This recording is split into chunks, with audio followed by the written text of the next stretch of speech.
प्यारे दर्शकों, अज आपां पंजाबी कहानी के निकास ते विकास बारे गलबात करांगे। ये वैसे तो बहुत लम्मा चौड़ा विशा है, लेकिन इत्थे अपने कोल जिन्ना समा है उहदे विच आपां इस गल नूं जिन्ना क समझ सकते हाँ उस बारे मैं तुहानूं पंछी झात पवाउण दा यतन करांगा। पंजाबी कहानी के निकास की जो आप गल करते हाँ तो साडे कोल दो तरह के मत ने। एक वो लोग ने जिहड़े ये समझते हैं कि पंजाबी कहानी जिहड़ी है वो 1935 तो शुरुआत हो रही है उसकी, और दूसरे विद्वान ने जिहड़े वो कहते हैं कि साडे कोल भारत दे विच पंजाब दे विच पंजाबी कहानी की परंपरा रही है। और इहदे विच सविंदर सिंह उप्पल वर्गे विद्वान तो इसनूं बाबा फरीद जी तक लै जाते हैं कि वो कहते हैं कि उन्होंने श्लोकों के भी जी है उन्होंने पिछे उन्होंने श्लोकों के पिछे भी कोई ना कोई कहानी छुपी हुई है। खैर हुण असी इस गल नाल बहुत हद तक सहमत हाँ कि जिहड़ी पंजाबी कहानी है जिन्हों आपां हुनरी निक्की कहानी कहने हाँ उसकी शुरुआत 1918 तो हो रही है। मोहन सिंह वैद होरां तो इसका आरंभ मन्निया जाता है। हुण बहुते जिहड़े साडे विद्वान ने इस गल नाल सहमत ने। 1918 तो जी आपां अपनी गल शुरुआत करिए तो सीधी गल है कि एक सदी का इतिहास जिहड़ा है पंजाबी कहानी का बन जाता है। इस एक सदी के इतिहास दे विच जदों आपां इस दे समुचे विकास नूं देखदे हाँ तो साडे सामने इहदी जिहड़ी वंड है उहदे वास्ते जिहड़े साडे कहानी के इतिहासकार ने उन्होंने इनू इस एक सदी के इतिहास नूं अपने अपने ढंग नाल वेखण दा यतन कीता है। सारे ही विद्वानां दी कोशिश इस गल दी है कि आपां कोई वो सेंट्रल पॉइंट वो केंद्री नुकता लभीए जिहदे आधार ते पंजाबी कहानी के जिहड़े वख-वख पड़ाव ने उह निर्धारित कर सकीए। इस संबंधी विच बलदेव सिंह धालीवाल होरां दी जिहड़ी ये धारणा है कि यथार्थवादी जिहड़ी जीवन दृष्टि है उसनूं केंद्र बना के आपां इस समुचे विकास नूं समझ सकते हाँ। इस दे आधार ते पंजाबी कहानी के जिहड़े पड़ाव ने उन्हां दी गिणती 5 बनती है। पहला पड़ाव है जिहड़ा कहानी जिद्दां मैं कहा कि 1918 तो शुरू हो रही है, 1918 तो लैके 35 तक का जिहड़ा पहला पड़ाव है। दूसरा पड़ाव 1936 तो लैके 1965 तक का बनता है। तीसरा पड़ाव जिहड़ा है वो 1966 तो लैके 1990 तक का बनता है। चौथा पड़ाव जिहड़ा है पंजाबी कहानी का वो 1991 तो लैके तां इसनूं आपां 2010 तक लै सकते हाँ। और जिहड़ा पंजवां पड़ाव है उस दे जिहड़े नक्श ने पंजवें पड़ाव की जिहड़ी कहानी दे वो 2010 तो बाद हौली हौली स्पष्ट होने शुरू होंदे ने।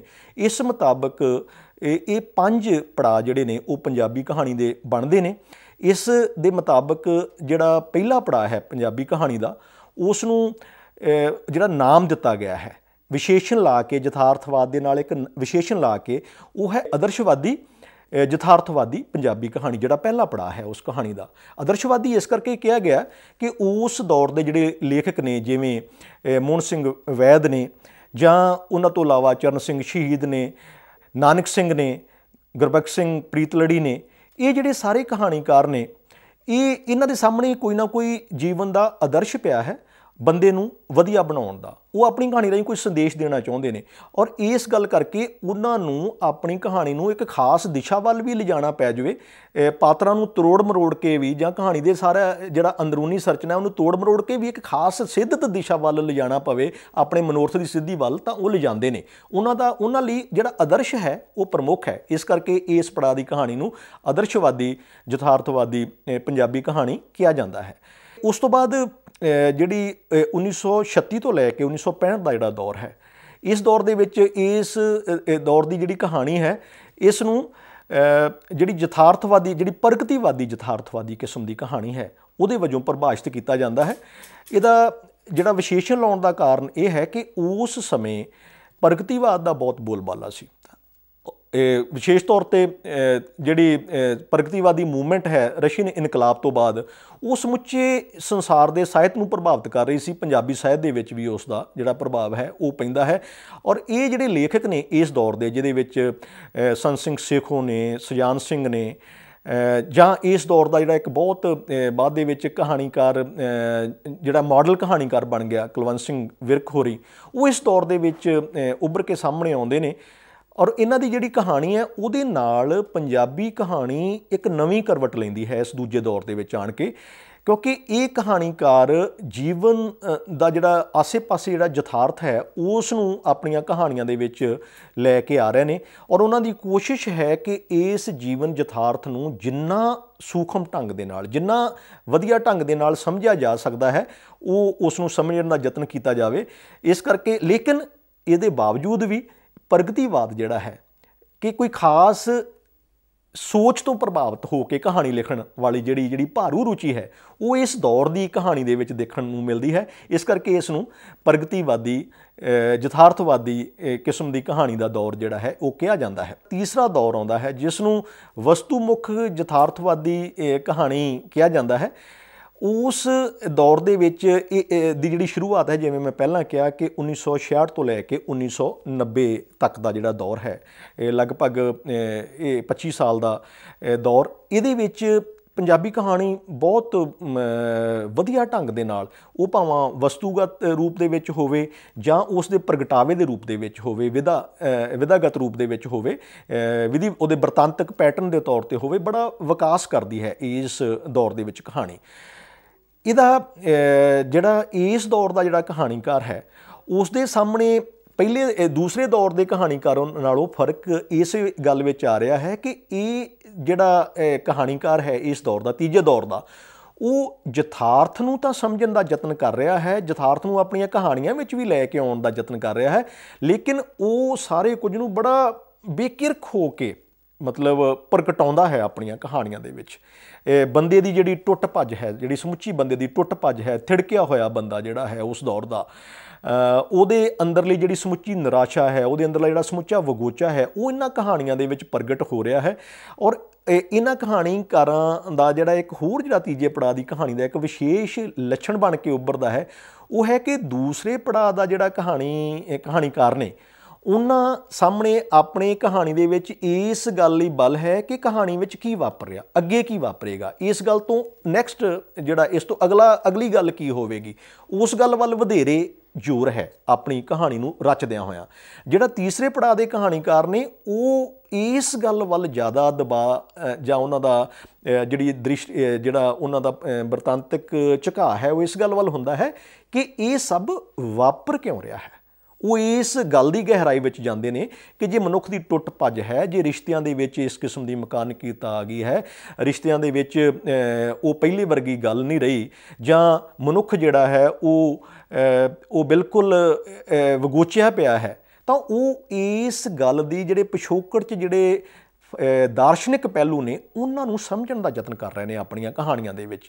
ਸਾਡੇ ਸਾਹਮਣੇ ਇਸ ਦੌਰ ਦੇ ਵਿੱਚ ਬਹੁਤ ਸਾਡੇ ਕੋਲ ਵੱਡੇ ਕਹਾਣੀਕਾਰ ਜਿਸ ਤਰ੍ਹਾਂ ਵਰਿਆਮ ਸੰਧੂ, ਦਲਬੀਰ ਚੇਤਨ, ਗੁਰਬਚਨ ਭੁੱਲਰ, ਸੁਖਵੰਤ ਕੌਰ ਮਾਨ, ਇਸ ਤਰ੍ਹਾਂ ਦੇ ਨਾਮ ਨੇ ਜਿਹੜੇ ਪੰਜਾਬੀ ਕਹਾਣੀ ਨੂੰ ਇੱਕ ਨਵੀਂ ਬੁਲੰਦੀ ਦੇ ਉੱਤੇ ਲੈ ਕੇ ਜਾਂਦੇ ਨੇ। ਔਰ ਇਸ ਪੜਾਅ 'ਤੇ ਇੱਕ ਹੋਰ ਖੂਬਸੂਰਤ ਗੱਲ ਇਹ ਵਾਪਰ ਰਹੀ ਹੈ ਕਿ ਇਹ ਕਹਾਣੀਕਾਰ ਜਿਹੜੇ ਨੇ ਉਹ ਵੱਖ-ਵੱਖ ਪਿਛੋਕੜਾਂ ਤੋਂ ਆਏ ਨੇ। ਜਿਸ ਤਰ੍ਹਾਂ ਅਤਰਜੀਤ ਹੈ, ਪ੍ਰੇਮ ਗੋਰਖੀ ਨੇ, ਇਹ ਦਲਿਤ ਪਿਛੋਕੜ ਤੋਂ ਆਏ ਹੋਏ ਨੇ, ਤਾਂ ਉਹ ਦਲਿਤ ਜੀਵਨ ਦਾ ਜਿਹੜਾ ਉਹਨਾਂ ਕੋਲ ਨਿੱਜੀ ਅਨੁਭਵ ਹੈ ਉਹ ਇਸ ਕਹਾਣੀ ਦੇ ਵਿੱਚ ਆ ਰਿਹਾ ਹੈ, ਔਰ ਮਤਲਬ ਬਹੁਤ ਹੀ ਜੀਵੰਤ ਰੂਪ ਦੇ ਵਿੱਚ ਆ ਰਿਹਾ ਹੈ। ਉਹਦੇ ਨਾਲ ਉਹਨਾਂ ਦੀ ਜਿਹੜੀ ਗਲਪੀ ਭਾਸ਼ਾ ਹੈ ਉਹ ਵੀ ਬੜੀ ਜੀਵੰਤ ਕਿਸਮ ਦੀ ਗਲਪੀ ਭਾਸ਼ਾ ਜਿਹੜੀ ਹੈ ਉਹ ਸਿਰਜੀ ਜਾ ਰਹੀ ਹੈ। ਤਾਂ ਇਸ ਤੋਂ ਬਾਅਦ ਇਹ ਇੱਕ ਨਿਰੰਤਰ ਪ੍ਰਕਿਰਿਆ ਜਿਹੜੀ ਹੈ ਪੰਜਾਬੀ ਕਹਾਣੀ ਦੇ ਵਿਕਾਸ ਦੀ, ਉਹ ਭਾਵੇਂ ਵਸਤੂ ਪੱਖੋਂ ਹੈ, ਭਾਵੇਂ ਵਿਧੀ ਪੱਖੋਂ ਹੈ, ਜਾਂ ਜੀਵਨ ਦ੍ਰਿਸ਼ਟੀ ਪੱਖੋਂ ਹੈ, ਉਹ ਚੱਲਦੀ ਰਹਿੰਦੀ ਹੈ। ਇਸ ਦੇ ਵਿੱਚ ਆਣ ਕੇ 1990 ਦੇ ਵਿੱਚ ਆਣ ਕੇ ਆਪਾਂ ਨੂੰ ਪਤਾ ਹੈ ਕਿ ਸੰਸਾਰ ਪੱਧਰ 'ਤੇ ਵੱਡੀਆਂ ਤਬਦੀਲੀਆਂ ਵਾਪਰਦੀਆਂ ਨੇ। ਰਸ਼ੀਅਨ ਬਲੌਕ ਜਿਹੜਾ ਹੈ ਉਹ ਟੁੱਟ ਜਾਂਦਾ ਹੈ। ਇੱਕ ਨਵੇਂ ਕਿਸਮ ਦਾ ਜਿਹੜਾ ਵਿਸ਼ਵੀਕਰਨ ਦਾ ਸੰਕਲਪ ਹੈ, ਅਦਾਰੀਕਰਨ, ਗਲੋਬਲਾਈਜੇਸ਼ਨ, ਵਿਸ਼ਵੀਕਰਨ, ਇਹ ਸਾਰਾ ਕੁਝ ਆਉਂਦਾ ਹੈ, ਜਿਹਦੇ ਨਾਲ ਪੰਜਾਬੀ ਬੰਦਾ ਵੀ ਬਹੁਤ ਅੰਦਰੋਂ ਬਦਲਦਾ ਹੈ ਕਿਤੇ ਨਾ ਕਿਤੇ। ਇਹ ਸਾਰੇ ਕੁਝ ਦੇ ਨਾਲ ਉਹਦੇ ਨਾਲ ਪੰਜਾਬੀ ਕਹਾਣੀ ਦੇ ਵਿੱਚ ਵੀ ਕੁਦਰਤੀ ਗੱਲ ਹੈ, ਉਹ ਤਬਦੀਲੀਆਂ ਆਉਣੀਆਂ ਨੇ। ਤਾਂ ਇਹਦੇ ਨਾਲ ਜਿਹੜਾ ਚੌਥੇ ਪੜਾਅ ਦੀ ਕਹਾਣੀ ਹੈ 1990 ਤੋਂ ਬਾਅਦ, 1991 ਤੋਂ ਲੈ ਕੇ ਤੇ 2010 ਤੱਕ ਜਿਹਦਾ ਮੈਂ ਸਮਾਂ ਮੰਨਦਾ ਹਾਂ, ਉੱਤਰ ਯਥਾਰਥਵਾਦੀ ਜਿਹੜੀ ਕਹਾਣੀ ਹੈ ਉਸ ਵਜੋਂ ਨਿਰਧਾਰਿਤ ਕੀਤਾ ਗਿਆ ਹੈ। ਇਹ ਜਿਹੜਾ ਚੌਥਾ ਪੜਾਅ ਜਦੋਂ ਆਪਾਂ ਇਹਨੂੰ ਵੱਢ ਲਾਣੀ ਹੋਵੇ ਕਿਤੇ ਨਾ ਕਿਤੇ, ਤਾਂ ਇਹ 20 ਸਾਲ ਦੇ ਵਿੱਚ ਜਿਹੜੀਆਂ ਵੱਡੀਆਂ ਤਬਦੀਲੀਆਂ ਵਾਪਰੀਆਂ ਸੰਸਾਰ ਪੱਧਰ 'ਤੇ, ਪੰਜਾਬੀ ਕਹਾਣੀਕਾਰ ਉਹਨਾਂ ਤਬਦੀਲੀਆਂ ਦੀ ਰੂਪ ਰੇਖਾ ਨੂੰ ਸਮਝਣ ਤੇ ਆਪਣੀਆਂ ਕਹਾਣੀਆਂ ਵਿੱਚ ਪ੍ਰਗਟਾਉਣ ਲਈ ਯਤਨਸ਼ੀਲ ਹੈ। ਇਹਦੇ ਇਸ ਦੌਰ ਦੇ ਵਿੱਚ ਸਾਡੇ ਕੋਲ ਬਹੁਤ ਸਸ਼ਕਤ ਕਿਸਮ ਦੇ ਕਹਾਣੀਕਾਰ, ਜਿਵੇਂ ਸਾਡੇ ਕੋਲ ਸੁਖਜੀਤ ਹੈ, ਬਲਵਿੰਦਰ ਗਰੇਵਾਲ ਹੈ, ਬਲਜਿੰਦਰ ਨਸਰਾਲੀ ਹੈ, ਗੁਰਮੀਤ ਕੜਿਆਲਵੀ ਹੈ, ਜਸਵੀਰ ਰਾਣਾ ਹੈ, ਬਿੰਦਰ ਬਸਰਾ ਹੈ। ਇਸ ਕਿਸਮ ਦੇ ਕਹਾਣੀਕਾਰ ਸਾਡੇ ਕੋਲ ਇਸ ਦੌਰ ਦੇ ਵਿੱਚ ਆਉਂਦੇ ਨੇ ਔਰ ਉਹ ਪੰਜਾਬੀ ਕਹਾਣੀ ਦਾ ਜਿਹੜਾ ਇੱਕ ਨਵੇਂ ਕਿਸਮ ਦਾ ਢਾਂਚਾ ਹੈ ਉਸ ਨੂੰ ਵਿਕਾਸ ਕਰਨ ਦੇ ਵਿੱਚ ਯੋਗਦਾਨ ਦਿੰਦੇ ਨੇ ਔਰ ਇਸ ਨੂੰ ਜਦੋਂ ਨਾਮਕਰਨ ਕਰਦੇ ਨੇ ਇਸ ਦੌਰ ਦੀ ਕਹਾਣੀ ਦਾ, ਤਾਂ ਇਸ ਨੂੰ ਉੱਤਰ ਯਥਾਰਥਵਾਦੀ ਜਿਹੜੀ ਕਹਾਣੀ ਹੈ ਉਸ ਵਜੋਂ ਨਿਰਧਾਰਿਤ ਕੀਤਾ ਗਿਆ ਹੈ। ਇਸ ਤੋਂ ਬਾਅਦ ਇਹ ਪ੍ਰਕਿਰਿਆ ਜਿਹੜੀ ਹੈ ਪੰਜਾਬੀ ਕਹਾਣੀ ਦੀ ਨਿਰੰਤਰ ਵਿਕਾਸ ਦੀ ਪ੍ਰਕਿਰਿਆ ਉਹ ਚੱਲਦੀ ਰਹਿੰਦੀ ਹੈ। ਲੇਕਿਨ ਕਹਾਣੀਕਾਰ ਬਾਰੇ ਕੁਲਵੰਤ ਸਿੰਘ ਵਿਰਕ ਨੇ ਕਦੇ ਬਹੁਤ ਖੂਬਸੂਰਤ ਕਿਹਾ ਸੀ ਕਿ ਬਾਰਡਰ ਸਕਆਊਟਸ ਹੁੰਦੇ ਨੇ। ਬਾਰਡਰ ਸਕਆਊਟਸ ਦਾ ਮਤਲਬ ਜਿਹੜੇ, ਉਹਦਾ ਕਹਿਣ ਦਾ ਭਾਵ ਸੀ ਕਿ ਜਿਹੜੇ ਬਾਰਡਰ ਦੇ ਦੂਜੇ ਬੰਨੇ ਹੋ ਰਹੀ ਕਿਸੇ ਨਿੱਕੀ ਤੋਂ ਨਿੱਕੀ ਹਿਲਜੁਲ ਨੂੰ ਵੀ ਸਭ ਤੋਂ ਪਹਿਲਾਂ, ਬਾਕੀਆਂ ਤੋਂ ਸਭ ਤੋਂ ਪਹਿਲਾਂ ਮਹਿਸੂਸ ਕਰਦੇ ਨੇ। ਪੰਜਾਬੀ ਕਹਾਣੀਕਾਰ ਵੀ ਜਿਹੜਾ ਹੈ ਸਮਾਜ 'ਚ ਜਿਹੜੀ ਹੋ ਰਹੀ ਤਬਦੀਲੀ ਹੈ ਉਸ ਨੂੰ ਸਭ ਤੋਂ ਪਹਿਲਾਂ ਮਹਿਸੂਸ ਕਰਨ ਔਰ ਉਸ ਨੂੰ ਆਪਣੀ ਰਚਨਾ ਪ੍ਰਕਿਰਿਆ 'ਚ ਲੈ ਕੇ ਆਉਣ ਵਾਲਾ ਵਰਗ ਹੈ। ਇਸੇ ਤਰੀਕੇ ਦੇ ਨਾਲ ਹੀ ਆਪਾਂ ਦੇਖਦੇ ਹਾਂ ਕਿ 2010 ਤੋਂ ਬਾਅਦ ਜਿਹੜੀਆਂ ਵੱਡੀਆਂ ਤਬਦੀਲੀਆਂ ਵਾਪਰੀਆਂ ਨੇ ਸਮਾਜ ਦੇ ਵਿੱਚ, ਸੋਸ਼ਲ ਮੀਡੀਆ ਆਇਆ ਹੈ। ਸੰਸਾਰ ਪੱਧਰ 'ਤੇ ਵੀ ਜਿਸ ਕਿਸਮ ਦੇ ਨਾਲ ਰਾਸ਼ਟਰਵਾਦ ਤੇ ਨਵ ਰਾਸ਼ਟਰਵਾਦ ਵਰਗੀਆਂ ਜਿਹੜੀਆਂ ਧਾਰਾਵਾਂ ਨੇ ਉਹ ਆ ਰਹੀਆਂ ਨੇ, ਉਹਦੇ 'ਚੋਂ ਇੱਕ, ਔਰ ਸੋਸ਼ਲ ਮੀਡੀਆ ਖਾਸ ਤੌਰ 'ਤੇ ਜਿਹੜੀ ਇਲੈਕਟ੍ਰੋਨਿਕ ਕ੍ਰਾਂਤੀ ਦੇ ਨਾਲ ਇੱਕ ਨਵੇਂ ਕਿਸਮ ਦਾ ਇਮੇਜਸ ਦੇ ਨਾਲ ਘੜਿਆ ਜਾ ਰਿਹਾ ਬੰਦਾ, ਉਸ ਬੰਦੇ ਨੂੰ ਪ੍ਰਗਟਾਉਣ ਵਾਸਤੇ ਜਿਹੜੇ ਪੰਜਵੇਂ ਪੜਾਅ ਦੇ ਕਹਾਣੀਕਾਰ ਨੇ ਉਹ ਸਾਡੇ ਕੋਲ ਇੱਥੇ ਸਾਹਮਣੇ ਆ ਰਹੇ ਨੇ।